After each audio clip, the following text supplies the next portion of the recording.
Lesson 12 is entitled Remember Lot's Wife. And actually, the title comes from the words of Jesus when he was talking about the final judgment when he comes back again. And in Luke chapter 17, and we'll actually look at this passage a little bit later. But our text today is found in Genesis 19. And you remember at this point, this is the story of the destruction of Sodom and Gomorrah. But one of the things I want us to look at today is Lot, and to see how Lot had compromised so many things in his life. There's a tremendous spiritual truth in Robert Robinson's hymn that most of us love so much. It's "Come Thou Fount of Every Blessing."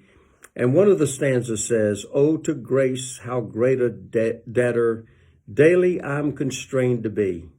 Let thy goodness like a fetter bind my wandering heart to thee. Prone to wander, Lord, I feel it, prone to leave the God I love. Here's my heart, oh, take and seal it for their courts above. Prone to wander, Lord, I feel it, prone to leave the God I love." Well, if anything, you know what? That's the story of Lot. How does this happen? Most often, how is it that we're prone to wander, to leave the God we love?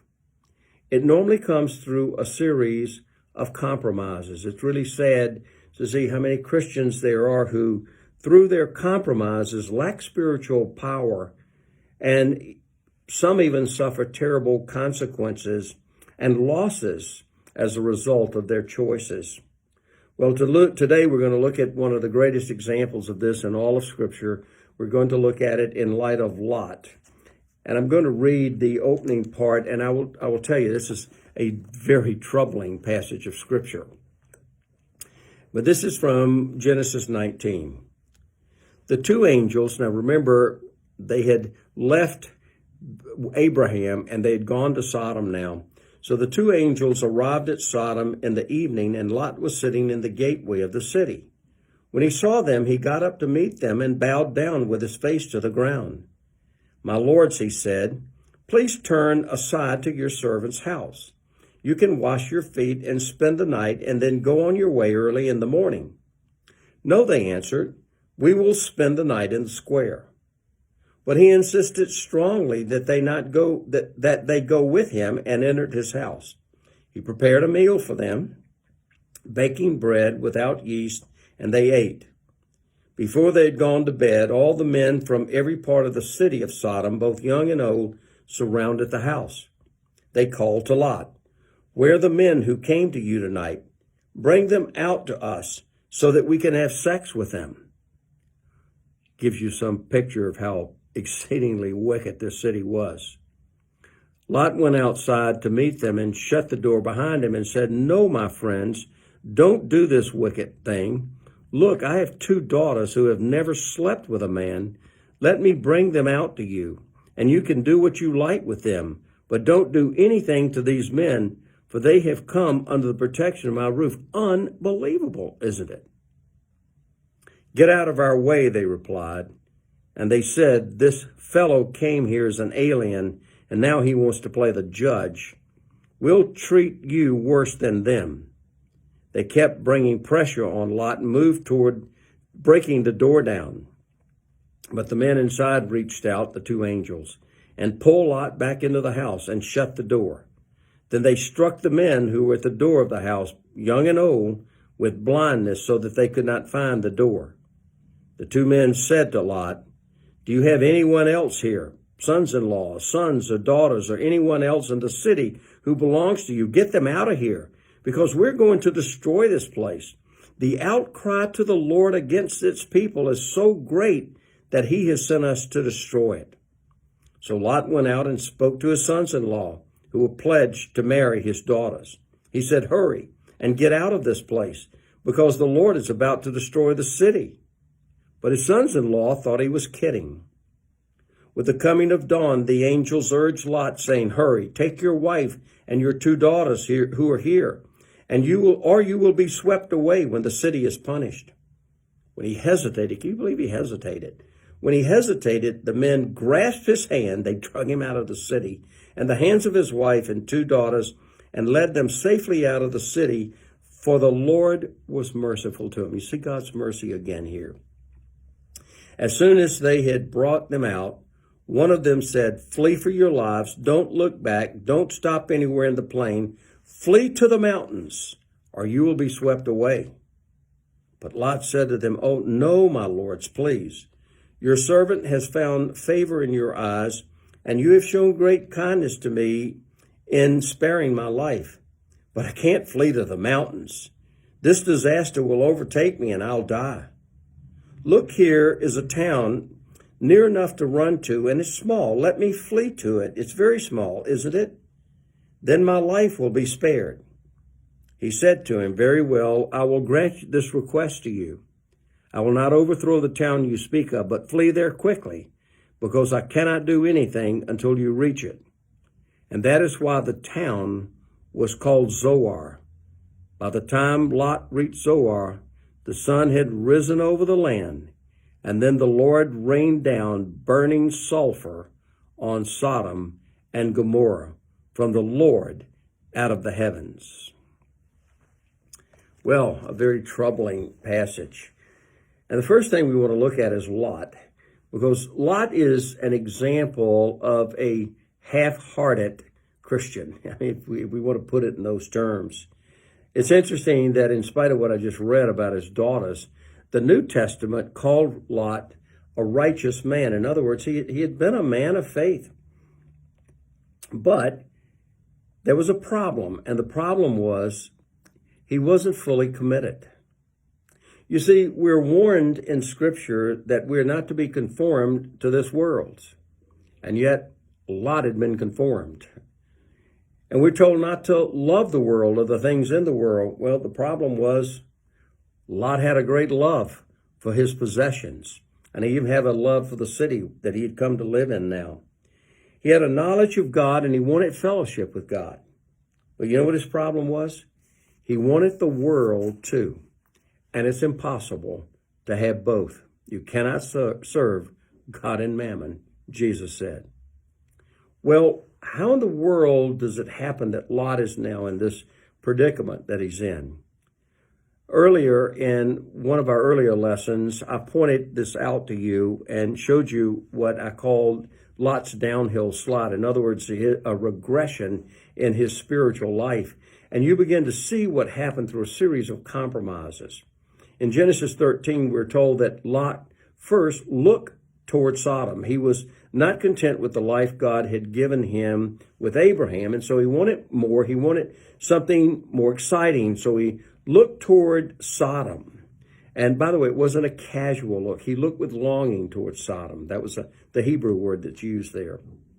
But then you see the next compromise. He looked toward Sodom, then he moved his tents near Sodom. And the longings of his heart now produced action.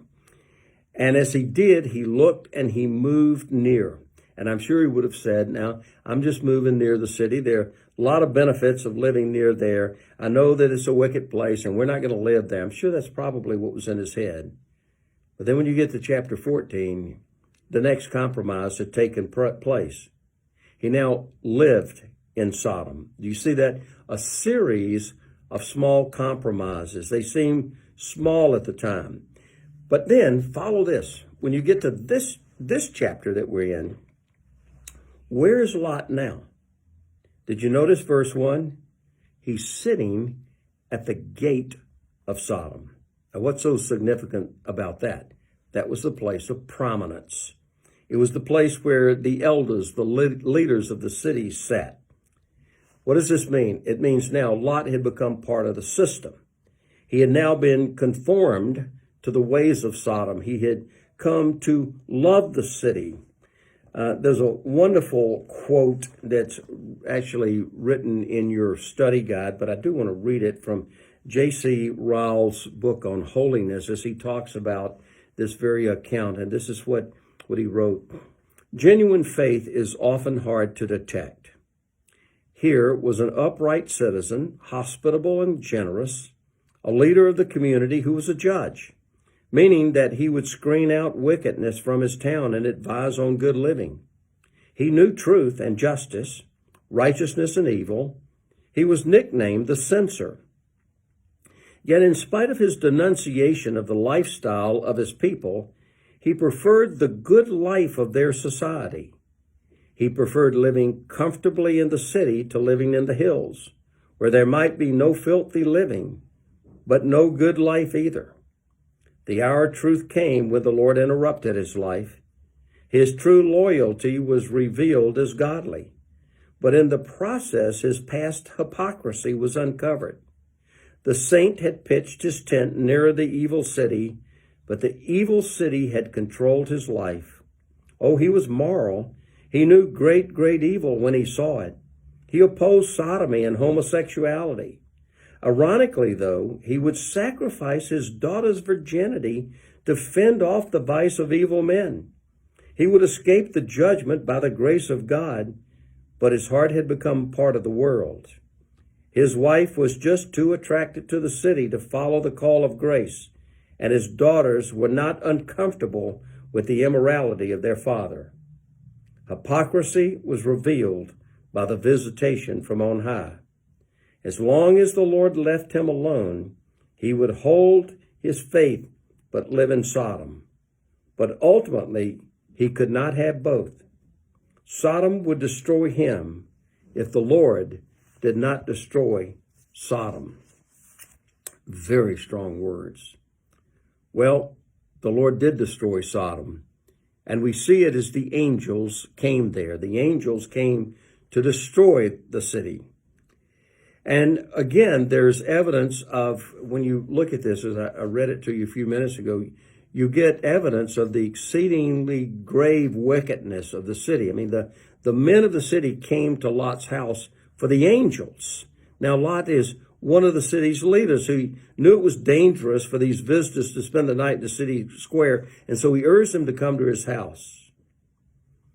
And yet, here are all the men who come to the house, and they demand to get these two strangers, these two visitors, so that they could have sex with them. Romans 1 calls it degrading passions. And of course, what we're talking about here is the sin of homosexuality. It's amazing how many people attempt to justify sin. And you see, here it is, the sinful action that takes place. And this was one of the, evidently, many of the terrible sins in the city of Sodom. And it's one of the many wicked things that was going on in that city. Look, Lot offered his daughter. I mean, how horrible was that? He actually offered his daughters. But then the angels were sent by God to destroy the city. But the angels also had another purpose. The angels came to deliver Lot and his family. And this was an act of God's grace. This was God's mercy. This was the answer to Abraham's prayer. It was an action of God's love. He came to that city to take them. And to deliver. Now, let me look. Here's the gospel. Do you see the gospel is all through the scripture? Look, do you realize God so loved the world that he gave his only begotten Son? That Jesus came to deliver us, to save us from all of the wickedness and evil of this world. He didn't send angels. He sent his own Son, who came to deliver us. That is the glory of the gospel. Well, what happens with Lot? The angels warn Lot sternly. And it's interesting, when Lot approached his sons-in-law, that they thought he was kidding. They thought he was jesting. You know, there are a lot of people who make fun of the idea of a final judgment, but I'm going to tell you something. It is not a joking matter. In fact, the angels had to drag Lot and his family out of the city and warn them to flee to the mountains. But it's interesting. I want you to notice this. Lot made a counteroffer. And his counteroffer was, oh, don't make me flee to the mountains. Let me find this. Let me go to this other city. Now, why do you think that he asked such a thing as this? Well, I have an idea, and I can't prove this, but I have an idea. You know who was in the mountains? Father Abraham. And Lot knew that if he went back to Abraham, there would have to be a radical change in his lifestyle. And when you read the end of the chapter, you'll see that his lifestyle didn't change. It's horrible. We'll see that get ahead. His daughters got him drunk, and he actually commits incest. I mean, that's his nature. Well, we'll learn more. We'll hear more about the descendants of his children, Moab and Ammon, later, who come from that terrible sin of Lot. Well, the cities were destroyed. We're told that the Lord rained on Sodom and Gomorrah brimstone and fire, and that destruction was severe and complete. And then you get back to the story of Lot's wife. I stopped at that point before I read it because I wanted to stick with you then. By the time Lot reached Zoar, the sun had risen over the land, and then the Lord rained down burning sulfur on Sodom and Gomorrah from the Lord out of the heavens. Thus he overthrew those cities and the entire plain, including all those living in the cities and all the vegetation in the land. But Lot's wife looked back, and she became a pillar of salt. She looked back. She gazed intensely. Her heart never left the city, and she became a pillar of salt. It's interesting that Jesus refers to this passage in chapter 17 of the Gospel of Luke. This is what he said, talking about the final judgment. It was the same in the days of Lot. People were eating and drinking, buying and selling, planting and building. But the day Lot left Sodom, fire and sulfur rained down from heaven and destroyed them all.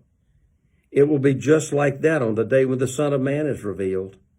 On that day, no one who is on the roof of his house with his goods inside should go down to get them. Likewise, no one in the field should go back for anything. Remember Lot's wife. Whoever tries to keep his life will lose it, and whoever loses his life will preserve it. I'll tell you, on that night, 2 people will be in one bed, and one will be taken and the other left. 2 women will be grinding grain together. One will be taken and the other will be left. Remember Lot's wife. She loved the world. She loved her city so much, and it brought destruction upon her. She had been conformed to the world. Old Lot made a series of compromises, sad compromises. But by the grace of God, God delivered him. But never forget Lot's wife. In our next lesson, we're going to concentrate on what Lot's wife did. But look, remember that in the end, what you have here is both the kindness and the severity of God. The kindness of God, he delivered Lot. The severity of God, the cities were destroyed.